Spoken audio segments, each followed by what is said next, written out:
አነጋጋሪው የአሜሪካው ፕሬዝዳንት ትራምፕ የውጭ ፖሊሲ ዓለም አቀፉን ግንኙነት ያምስ ከጀመረ ከረምረም ብሏል። ታማኝ የፕሬዝዳንቱ ደጋፊዎች ደግሞ የለም እሳቸው አርቆ ሐሳቢና ማድረግ ያለባቸውን በግልጽ ከማድረግ የማይቆጠቡ አሜሪካንን አብልጠው የሚወዱ ሰው ናቸው ይላሉ።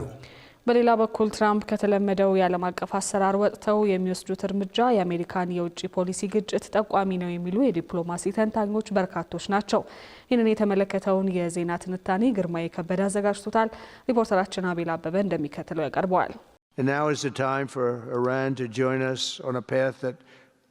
አሁን እየሰራን ያለውን ስራ ለመጨረስ በዚህ የአብርሃም አኮርድ ውስጥ ኢራን መካተት አለባት። ቢቀላቀሉት ጥሩ ነው፣ ከፈለጉም እንዳሻቸው። ነገር ግን ኢራን የሚገጥማት የተለየ መስመር ይሆናል። የቀጠናውን ሰላም እያናጉ ሊቀጥሉ አይችሉም። ከስምምነት ላይ መድረስ አለባቸው። ይህ ካልሆነ ግን ያው እንደምትረዱት ኢራን በጣም መጥፎ ነገሮች ይገጥሟታል።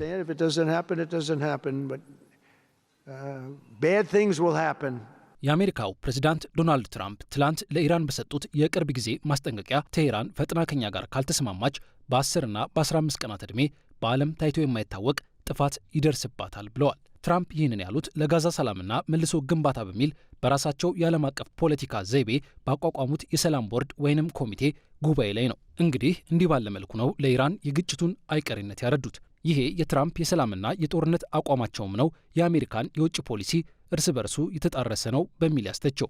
እርግጥ ነው የዋሽንግተንና ቴሄራን ፖለቲካዊ፣ ኢኮኖሚያዊና ወታደራዊ ፍጥጫ የኖረ በመሆኑ አሜሪካ ከቅርብ ጊዜ ወዲህ ታይቶ የማይታወቅ የአየር ድብደባ በቴሄራን ላይ ብትፈጽም ብዙ ላይ ያስገርም ይችላል።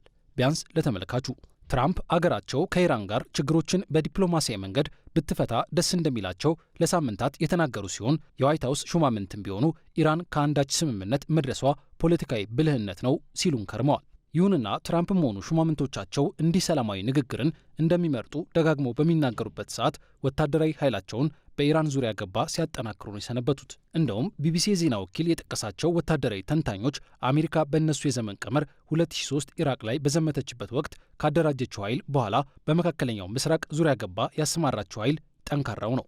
የአሜሪካን ወታደራዊ የባህር ስምሪት እንኳን ብናይ ዩኤስ አሜሪካ በቀይ ባህር ዲልበርት ብላክ የተባለች አውዳሚ የጦር መርከብ አላት። ሳውዲን ተሻግሮ በባህሬን የካሊፋ ቢን ሰልማን ወደብ በርካታ ደምሳሽ የውጊያ መርከቦችን አከማችታለች። በዮርዳኖስ ሙፋቅ ሳልቲ የአየር መደብ ለቁጥር የበዙ ተዋጊ ጀቶች ይገኛሉ። ከኢራን በስተደቡብ በአረብ ባህር አብርሃም ሊንከን የተባለችው የጦር ጀቶችን ተሸካሚ ግዙፍ መርከብ ትዕዛዝ ብቻ እየጠበቀች ነው። እነዚህም ብቻ ካየን እንኳን አሜሪካ በኢራን ላይ የምትወስደው እርምጃ ከባድ ነው የሚሆነው። እንግዲህ ትራምፕ ራሳቸውን እንደሚያቀርቡት የሰላም ሰው አይደሉምና በተለይ በሁለተኛው የስልጣን ዘመናቸው በኢራን ራሷ በሶሪያና ቬንዙዌላ እንዲሁም በካሪቢያን አደንዛዥ እጽ አመላላሾች ባሏቸው ላይ የከፋ የአየር ጥቃት ያስፈጸሙ በመሆኑ አምርረው የሚጠሏትን ኢራንን ይምሯታል ወይ ነው ጥያቄው። ሌላው ቀርቶ ፍትሐዊነቱን ትተን ግቡን ብቻ ካየን የቬንዙዌላው የአየር ጥቃት ፕሬዝዳንት ማዱሮን ብቻ በቁጥጥር ስር መዋል በመሆኑ ያ ዘመቻ ውጤት አምጥቷል እንበል። ከአሜሪካ የተጻፈ የውጭ ፖሊሲ አንጻር የአሁኑ የኢራን ጥቃት ዓላማው ምንድን ነው? ፕሬዝዳንት ትራምፕ ሁለተኛውን የፕሬዝዳንትነት ዘመን ሲወዳደሩ አሜሪካን ከውጭ ጦርነት አስወጣለሁ ማለታቸውን ሳንረሳ ነው። እንግዲህ ባለፈው ሰኔ ወር በ12ቱ ቀን የኢራን እስራኤል ጦርነት ቀድመው ሸምጋይ የመሰሉ ትራምፕ መጨረሻ ላይ ኢራንን ክፉኛ ደቁሰው ሲያበቁ የኢራን የኒውክሌር ጦር መሳሪያ አቅም ተሽመደመደ ብለውን ነበር። እናስ እሳቸውም ሹማምንቶቻቸውም በወቅቱ እንዳሉን በአየር ድብደባው የኢራን የኒውክሌር አቅም በ10 ዓመታት ወደ ኋላ ከሄደ ዛሬ ፋርሲስቱን አገር ድጋሚ በአየር መደብደብ ለምን አስፈለገ? ወይስ አሜሪካ በኢራን የመንግስት ለውጥ እንዲኖር አድብታ እየሰራች ነው? በኢራን የመንግስት ለውጥ መኖሩ መካከለኛው ምስራቅን እንደገና አያተራምሰውም ወይ የሚል ቁልፍ ጥያቄ የሚያነሱ ወገኖች አሉ።